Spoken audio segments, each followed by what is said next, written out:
Tere hommikust, Merike siin. Noh, võib-olla sa vaatad mind hoopis õhtul, ma ei tea. Numbrite keel. Ma tahan täna teha sellise üleskutse või küsimuse, et hästi paljud küsivad mu käest, et aga millega ma pean tegelema. Esiteks hakkan sulle rääkima siis sellist asja. Mina olen 47, eks ju. Ma olen oma elus proovinud igasuguseid asju. Olen sündinud 16. päeval, ka igaks juhuks ütlen, et siis juba hakata vaikselt analüüsima.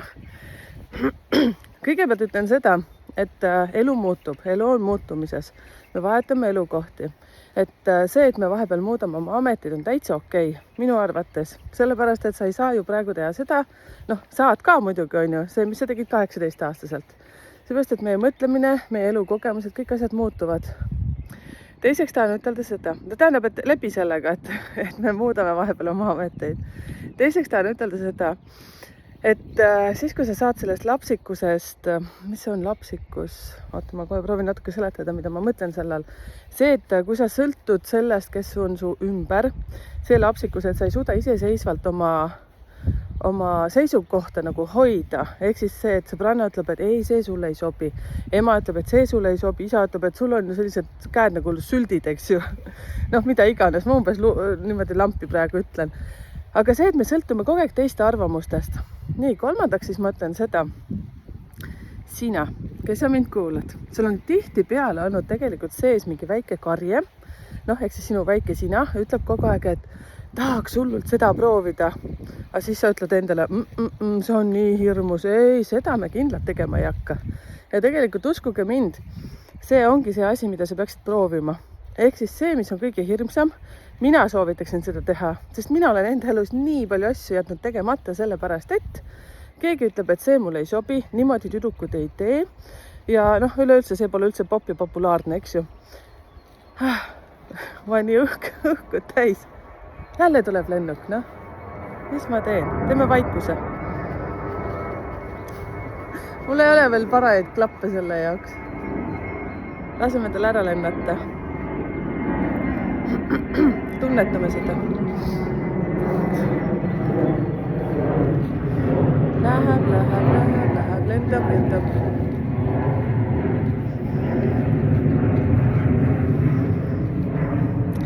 Nii, ma mõtlen, mis ma mõtlesin, kuhu ma jäin nüüd tegelikult.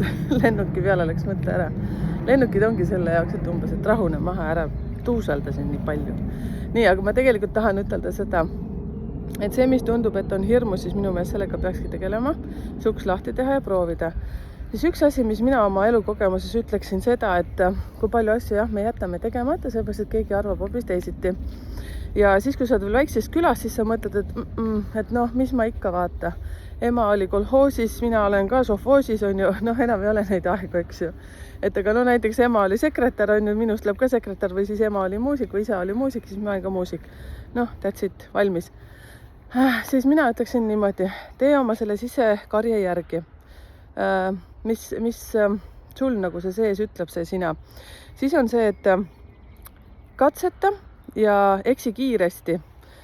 Mina olen hästi aeglane katsetaja. Seepärast mul ongi vahepeal pea täiega lörris, siis ma jooksen kokku ja siis mõtlen, ei ole midagi. Siputan oma need põlved puhtaks ja jätkan edasi, kuigi on hästi palju kaotusi olnud ja mida iganes. Kõige rohkem hingelist kaotust. Pane kommentaar, kui sa tunned ennast ära. Nii, aga eksi kiiresti, jah? Siis see oli siis see kolmas. Ja siis ma mõtlesin, ma hästi jooksuga käin siis teid kõiki ka siit läbi oma kogemustest. Ehk siis see, et kui sa oled number 1, ehk siis mäletad, ma räägin kogu aeg 1-9, siis ühe näite puhul siis sa oled sündinud 1., 10., 19. ja 28. Jah, see on üleüldine, mäletage seda, eks ju. Sest kõik numbrid on oma tähendusega. Siis nemad on tegelikult sündinud juhid, et nemad peaksid olema ettevõtjad ja kõige vahvam oleks see, et kui ta oleks mingi suurema ettevõtte juht, aga selge see, et me kõik ei saa ju olla. Näiteks hästi paljud ühed on taksojuhid ja nendel on tegelikult see lugu ka veel enda sees, et nad on lapsepõlves elanud sellise asja läbi, et kas neil on emad lahku, emad, issa, kus mu selline lamp tuli. Vanemad on lahku läinud ja siis nad on pidanud vastutama siis kas oma vanemate mingi tegemata jätmiste pärast või siis hoolitsema oma õdede-vendade eest, et siis neil on sees tegelikult see, et nad kogu aeg võitlevad enda pärast, enda õiguste pärast, kas nad saavad hakkama ja tegelikult nad on täielikult sellised juhiks loodud. Nemad peaksid olema siis iseenda ettevõtte juhid. Ja vahvam on see, et kui nad õpiksid usaldama teisi inimesi. Nii, number 2, need, kes on sündinud 2., 11., 20., mis sealt veel tuleb, 29 või? Jah. Siis teil on see lugu, et teile on antud anne sinna häälega, kurguga, kõik, mis on sellega seotud. Ehk siis, kui ma seda ütlen, et häälega suus või mida iganes, siis see tähendab seda, et sa tegelikult peaksid olema laval, blogi vedama. Ja mis sinu kõige suurem hirm on see, et sa kardad tegelikult üldse ennast näidata. Eriti need inimesed, kellel on edukuse koodis mitu 2. No mega, lihtsalt tule, tõuse ja sära. Ei, neil on nii suured hirmud. Ja hirm on arvatavasti sellepärast ka, et lapsepõlves on hästi palju teid maha tehtud, sellepärast, et oletegi süldikäed, millegagi hakkama ei saa. Mäletage, ma ütlen lihtsalt lampi need, eks ju. Need asjad, et see on kõik üleüldine. Siis, kui sa oled 3, siis sina oled ka tegelikult hästi hea blogija. Sa oled särav täht, tulinegi võitis. Ja tegelikult sa ju tead enda sees, et sa tahad tegelikult esineda räigelt, eks ju. Siis kui sa kuskil mujal esineda ei saa, siis hakka tegema mingeid väikseid asju, oma väikseid blogisid, oma väike mingi Facebooki rühm. Või siis, miks mitte YouTube'i kanal, hakkad näiteks, teie olete siis, kui sa oled naine, seda hullud nagu näidata tegelikult ennast, on ju ka häpene, et eriti kui oled väiksest külast pärit. Siis mul pea jälle käib laiali, sest mul on 3 koera, on ju, mul tulevad metsas kõige paremad mõtted. Et sina võiksid teha üldse oma sellise blogi, kus sa kas meigid näiteks, te olete hästi head meikijad ja nii edasi. Ja kui sa üldse ennast ei meigi, siis sul on kindlasti mingi asi, mida sa saaksid jagada teiste inimestega. Ehk siis sa peaksid tähelepanu sellele, et su ülesanne on justkui aidata lapsi ja vanemaid, emasid. Nii, number 2 oli see, et nagu naistele rohkem rõhku panna, oled sa siis mees või naine, ükskõik mida. Me kõik leiame midagi, mida teha. Nii, 3 said tehtud, 4 on vapse sellised, nemad on jämedalt öeldes arhitektid. Nemad on sellised, kes loovad. Järgmine lennuk tuleb, vahepeal tuleb paus. Ja nemad on sellised loovad inimesed ja nendel on hästi palju ideid ja mõtteid. Nii, teeme meditatsioonipausi. Nagu mega, vaatame, mis te näete seda lennukit.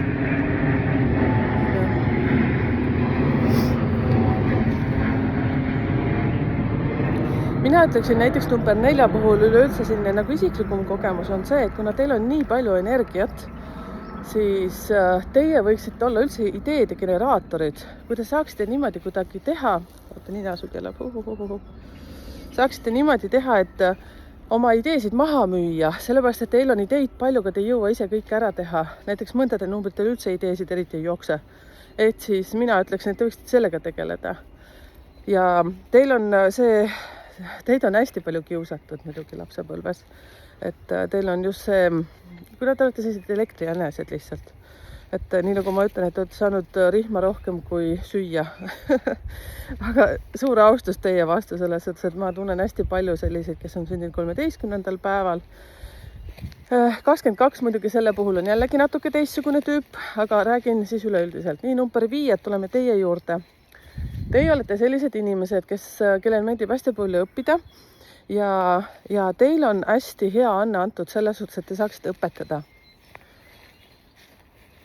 Ja teil on muidugi see lugu, et te kipute hästi palju nagu õpetama seal, kus teilt ei küsita abi.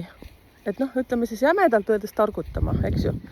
Ja teil on nagu tohutu suur pagas, mida te kogu aeg õpite eluaeg, oma elukogemused, koolis õpitud, käite kursustel, te võite võib-olla mitu raamatut korraga lugeda, te olete üldse sellised multifunktsionaalsed. Üks käsi peseb ja teine kokkab ja võib-olla siis, kui sa oled mees, mul üks koer kadus ära. Ei kadunud. Siis kui sa oled mees, siis sina oled selline, tahaks ütelda praegu Figaro siin, Figaro seal, et sul on mitu projekti käsil, et aga võtke üks asi ja hakake sellega toimetama. Ja millest see johtub, on see, et te olete pidanud lapsepõlves juba vastutama hästi palju oma väikeste õdede ja vendade ees kahjuks või õnneks, ma ei tea. Ja siis te olete kippunudki seal hakkama juba oma vanemaid õpetama, kuidas tegelikult asjad käivad ja kuidas kasvatatakse lapsi ja nii edasi. Nii, 6, eks ju. 6 nendel on hästi kihvt, nemad tahavad sellist lusti ja lõbu ja funni. ehk siis nad on hästi megalahedad inimesed tegelikult ja nendel on hästi hea ilumeel. Nendele hästi meeldib ennast sättida. Ja no mis töö teile sobiks? Võtame teile mingi hea töö välja praegu. Kõik, mis on iluga seotud. Kõige rohkem mina arvan, et teile sobiksid sellised asjad, sellised tegevused, kus rohkem riietele väljanägemisele peaks nagu panema rõhku. Ja mis teie lapsepõlvega võiks seotud olla? Noh, võib-olla see, et te tahtsite ilusaid asju endale lubada, aga te elasite sellises kehvemas perekonnas, kus teil ei olnud see võimalik. Aga te kogu aeg seal, ma ei tea, lõikasite purdast mingisuguseid ideid välja, ise klepsite kokku. No toon näite. Praegu võib-olla päris hästi see nüüd täppi ei lähe, aga ma loodan, et läheb. Number 7. Mäletate, siis ma räägin 7 puhul ka näiteks, nii nagu 6 puhul on 6, 15 ja mis seal siis 24, jah? Nii, 7 juurde lähme siis 7 on sellised. Teil on sipelgad kogu aeg püksis nagu number 4-del.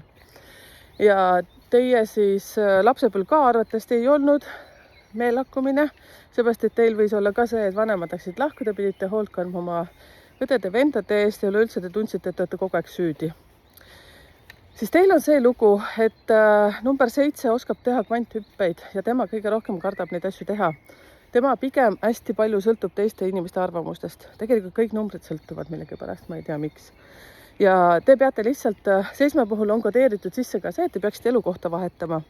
Ja seda kõige parem siis, kui te teete enne 25. aastat. Ja kui te ei ole teinud, siis no ei ole mitte midagi katki. Ja lihtsalt tehke see, ärge kartke. Te lihtsalt kardate palju. Ja siis on see, et number 7. Sina oled selline tüüp, kes on hästi ettevõtlik ja väga hästi saad oma toimetustega hakkama, kui sa usud ise endasse. Nii, number 8, lähme sinna. Oi, number 8 on ka teate selline, tihtipeale nende lapsepõlvel on selline, kus need on kiusatud just sellepärast, et nad on hästi tasakaaluka iseloomuga, seepärast nad on kogu aeg peas ja mõtlevad järgmist strateegiat välja.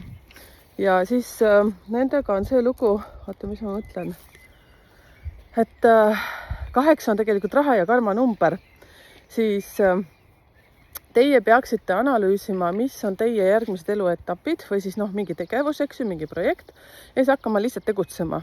Teil võib olla see, et te otsite kogu aeg teiste inimeste vigu ja siis, kui keegi on käitunud ebaõiglaselt, siis te tahate seda juuksekarva nagu 100 sikutada.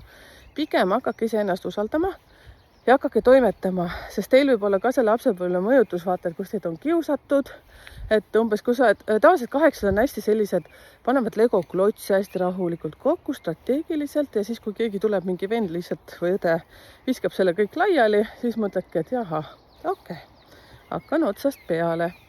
Sellised rahulikud ja hästi sõbralikud tüübid. Noh, me kõik oleme sõbralikud tüübid.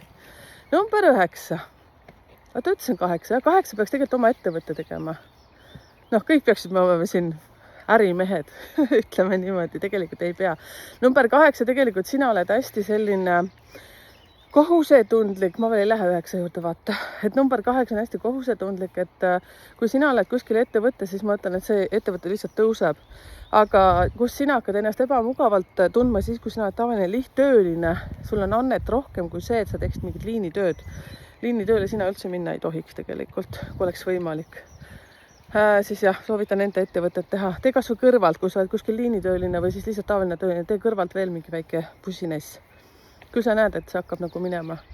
Ja üleüldse kõigile ma ütlen seda, et kui teil kui te tunnete sees mingit karjet, et te peaksite midagi veel tegema, hakake vaikselt tegema. Pange ennast proovile, sellepärast, et alati tasub proovida. Ja ma ütlesin, et eksige hästi kiiresti, mitte nii nagu mina siin. Nii, mis siis veel? 9. Nii, teie kuulge maagilised inimesed. Number 9 on see hästi lahe omadus, et vaadake nüüd, kui 9-st 9-ni lähme, siis number 9 on 10% kõiki eelmistest numbritest. Teie olete meil sellised ravitsejad, hästi empaatsed inimesed üldjuhul ja teil on see lugu. Teil tuleb väga palju ideid ka pähe, nagu kõigil meil teistel, eks ju. Ja siis on see asi, et te ei usalda mitte kedagi teist peale iseennast. Te lähete kohe tulla. No kas kohe tulla, aga üldjuhul võib teil olla küll see, et teil on nagu kohe tuleb ära teha, kohe. Aga üldse ei mõtle läbi nagu, et mis see siis toob, kui ma seda niimoodi teen. Ja siis on see, et enne teen ja pärast mõtlen on teie värk. Ja siis on see, et teile väga paljud inimesed tahavad endast rääkida. Ja siis te olete läbi nagu püksikumm, tahan ütelda millegipärast, ma ei tea, miks. Ma ei tea, kas sellised ütlused on äkki kunagi lapsepõlves keegi öelnud. Noh, vahet pole. Noh, kommenteerige, kas teil on ka mingid sellised mõttetud ütlused olnud lapsepõlves. Nii, number 9, jah, teile kõik tahavad tulla oma muresid kurtma. Ja siis on see, et olete läbi, aga teil on selline sõjak, kus te tahate hullult teha neid asju ikkagi. Ja siis on see, et kas oled mees või sa oled naine, siis vahest juhtub nii, et sa lihtsalt ütled oma lähedasele, et ma tahan nüüd seda ja siis teine seab atra, eriti kui ta on näiteks number 2, ta võib pikalt mõelda, sellepärast et ta tahab teada, miks ja mille pärast ja millal ja mis siis üldse saab. Aga number 9 on see, et tead, mul ükskõik, sina mõtle, mis sa mõtled, ma hakkan toimetama. Siis ta teeb ära ja siis ta pärast mõtlebki, et täitsa lõpp. Ma oleks pidanud mehe käest küsima, kuidas seda vundamenti teha, enne kui maja peale panin. Noh, näiteks, eks ju. Nii, aga noh, see tähendab seda ka, et number 9 on olnud ka väga raske lapsepõlv, võib-olla, üldjuhul on. Seepärast, et number 9 on selline looduslaps ja siis vanemad üldjuhul ei saa aru, miks ta kogu aeg kuskilt pilvedes nagu hõljub. Nii, ma sain kõik vist räägitud ja teate mis, et kui sa vaatad seda täna on 18 ja kui sa ei ole meie suletud Facebooki rühmas, siis kutsun sind üles, et tule hüppajaliitu. Homme teen siis 19. päeval ja kell 19. No see täiesti kogemata tuli niimoodi see kellaaeg ka sinna. Ei mõelnud nagu numeroloog, et ei tea, kas see on väga hea number. Tegelikult see on number 1, tuleb kokku vaata. See on selline vau number. Ja nagu kõik teisedki numbrid on vau numbrid. See on see, kuidas sa nagu mõtled, et kas on sinu jaoks vau või see ei ole vau. Nii, kutsun siis üles, et tulge ja liituge, teen esimest korda laivi ja kutsun teid üles ka selles suhtes, et kirjutage mulle meili numbritekeel@gmail.com, mis küsimused teil juba meeles mõlguvad, mida te tahaksite, et ma seal juba, noh, nii kui ma laivi tulen, hakkan juba vaikselt niimoodi läbi käima ja siis jooksvalt teie küsimustele, teie aktiivsusele, siis tahan ka vastata nendele ja vaatame, mis sellest kõik välja tuleb. Põnev, see on minu elu esimene, nii et andke siis mulle andeks, kui ma selle vähe kõigega tehniliselt hakkama ei saa, sest et nii nagu kõrvaklapid, näete, mul on sellised täitsa tavalised, eks ju. Ma lähen ostan selle mingi tupsukese, et siin kõik asjad läbi ei kõlaks, eks ma ka arenen. Nii et ma tulin kapist välja siin mingisugune aastake tagasi oma numeroloogiaga. Ja minul on see miinus, et ma vahest kuulan või enne kuulasin rohkem, mida teised arvavad ja tegelikult see on üks kõige nõmedamaid asi, mis üldse teha saab. Võt nii. Issand, 18 minutit panin ära. Lihtsalt mõtteid, mis mul puusa pealt tuli. Nii, aga ma väga loodan, et kedagi kõnetas see minu video. Aitäh. Ja vaatame, mis siis elu toob.